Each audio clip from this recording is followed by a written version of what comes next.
Everybody, and today I am here to talk about the 33-16 victory over the Cleveland Browns that the Minnesota Vikings had.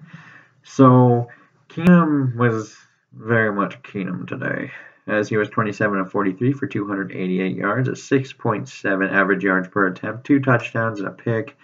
He was sacked once for 1 yard and a rating of 88.1. So overall, I think Keenum in the first half played really horribly, and the whole team as a whole played horribly in the first half. And I think Keenum needs to play better if this is to continue. McKinnon, he had 14 carries for 50 yards. That's a 3.6 average. He did have a touchdown on a jet sweep on the goal line after a pass interference that Adam Thielen did a great job on acting. As I believe that was an uncatchable ball, and Keenum was just throwing it away. And so, but yeah, after that, McKinnon had a nice little jet sweep in for the touchdown on the 1 yard line. Murray was ineffective again at 19 carries for 39 yards, a 2.1 average, no touch, just a 10-yard long, really. And Diggs carried the ball 1 time for 1 lost yard.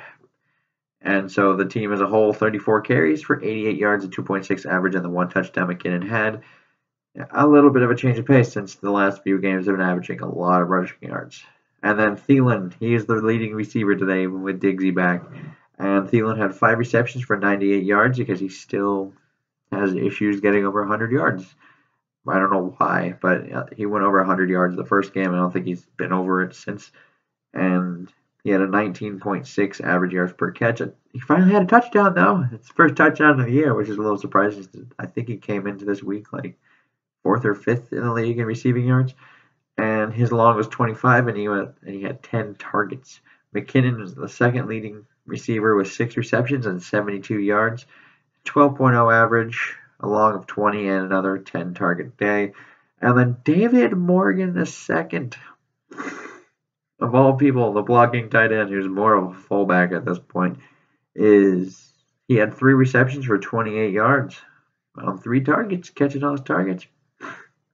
And Rudolph, he had the 1 touchdown. Outside of that, he was very Rudolph-like. He just wasn't very exciting outside of that touchdown, which he's paid for that red zone, though, as he had 4 receptions for 27 yards on 7 targets and that touchdown.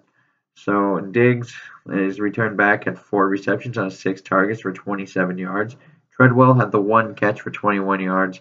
Murray, 1 catch for 8 yards. Floyd, 1 catch for 7 yards. So out of that, the one that you're kind of like, Treadwell's the one. Like 4 targets, 1 catch. Still nothing really, almost a non-factor. And then going into Cleveland, what Minnesota was able to hold them to, Kaiser was 18 of 34 for 179 yards, a 5.3 average, no touchdown or pick. He was sacked 3 times for 18 yards and a 68.1 average. In terms of the rushing, this is where the defense kind of took a hit, at least in terms of the averages and the statistics. Rushing, Isaiah Crowell, 11 carries, 64 yards, a 5.8 average, a 1 touchdown, and obviously that touchdown was on a 26-yard run, which happened to be as long. And then he had the 1 fumble at the beginning of the second half.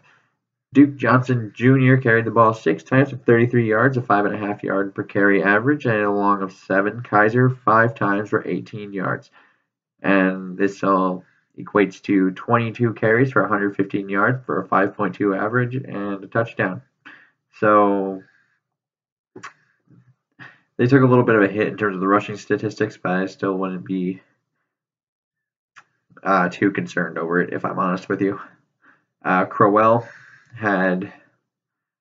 he was also their leading receiver, by the way. So he had 4 receptions for 54 yards at the 13.5 yard per catch average.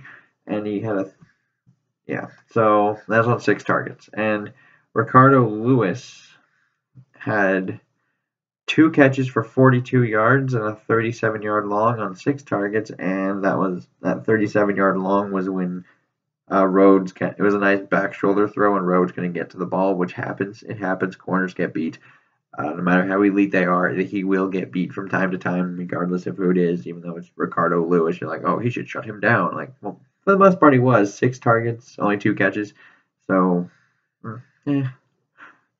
Also, I don't think he was really following anyone in this game. There really wasn't anyone to follow. And David Njoku had 2 receptions for 19 yards. It felt like he was dropping the ball like all day today. Matthew Days, 1 reception for 15 yards on his 1 target. Rashard Higgins, 1 catch for 14 yards on his 1 target. Sammy Coates caught both of his targets for 13 yards. Bryce Treggs, 1 reception for 12 yards on 3 targets. Duke Johnson had 4 receptions for 10 yards, and that was on 5 targets. And Seth DeVolve caught a 1 catch, and he got nothing out of it.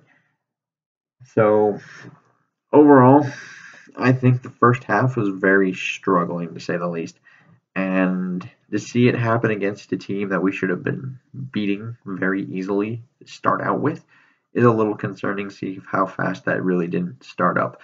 And they kind of fixed things in the second half as they outscored them 21-3. But I just don't. Coming off sluggish like that won't do for the future if we look at the second half of the schedule. Keenum needs to be better. That's if this is going to continue. And like what we're getting from him like today wouldn't beat a team that we're going to face in week 10 like the Redskins. That would not beat the Redskins at all. And then we did get some O-line injuries today, but I thought Rashad Hill filled in okay, and for Mike Remmers when he went out with a concussion today. And Danny Isidore made his first career start, which I thought he played pretty well, given the fact that he's a rookie and in the new line. Like, for being thrown in there, I think he played pretty well. And then Murray. He doesn't fit the offense. Last week was the anomaly, and I think he proved it today. So I think we really need to be trying to look at getting a third back in here. I know I've said it many, many times, but I think we really do need to get the third back in here because he really doesn't even fit the system at all. So if McKinnon goes down, we're stuck with Murray. Murray's the guy if McKinnon goes down, because then we're talking about just Murray and C.J. Ham, and C.J. Ham's pretty much a lesser version of Murray as far as like giving them the ball and just having him be a tailback. So you need a third back. The injuries to this position happen, and he doesn't even fit the system. We have one that fits the system right now with that zone blocking scheme. And on the defensive, going back to the first half, there were a lot of missed tackles. There were a lot of missed tackles and just getting too antsy. Like there was one play, Kendricks, he had the flat with Njoku, and he dropped the ball, but he decided to go after Kaiser instead, who broke the pocket. And I think at that point you can't do that. Like it just seemed like, and then he had another one where Crowell had like a 38-yard reception where he kind of had Crowell, and then he just decided to go towards Kaiser anyway. So Kendricks got a little bit too antsy today, and I think that caused some bigger plays. And then, did they initially take Cleveland lightly in this game? Because I know the second half was a lot better, but did they take them maybe a little bit too lightly? Like, oh, it's the Browns. We should be able to just beat the Browns. Like, if they're just the Browns, then, like, if they just had that thought, then that could have been a big issue for this. And although ultimately they did what they were supposed to do, they won 33-16. Although they probably would have liked to just start out a little bit faster. They did ultimately do what they set out to do, which is beat Cleveland convincingly, because you kind of have to. Like if you're 5-2, well, I guess now they're 6-2, but if you're 5-2 and you're going into a winless team here, you kind of have to win convincingly, because then it's not good if you don't. Because if you end up even losing that game, you're kind of like, eh.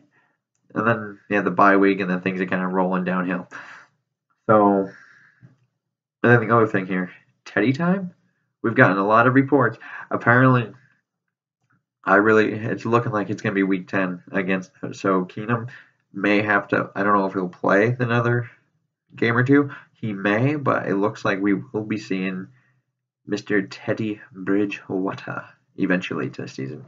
So I would think that would hopefully bring us up a notch there, because I think Keenum really kind of, he hinders the offense to a certain degree just because he's Case Keenum. You can only do so much with Case Keenum. And I think Teddy Bridgewater's mind alone makes it so it would be better just as long as he can take the hit. That's what we got to know. Like, can he take the hit? Is he willing to step up and throw the deep ball? Because it wasn't his planted leg that got, exploded. It was his left leg. That's the leg that he will have to step up with and kind of move around with. So, in terms of the stepping up, like some of these deeper passes that we want to see, will he be willing to take those? Because he has to step up on that leg and put pressure on it. So that's been yet to be seen. I would hope he would, but obviously we don't know until we see it. And that will be it for this video. I think ultimately we need to play better than that in the first half because you can't start out that way against every team and come away with a victory. They're very lucky they were playing Cleveland this week, and if this happens again, they'll probably lose the game because of how the second half of the schedule looks. But that is my thought.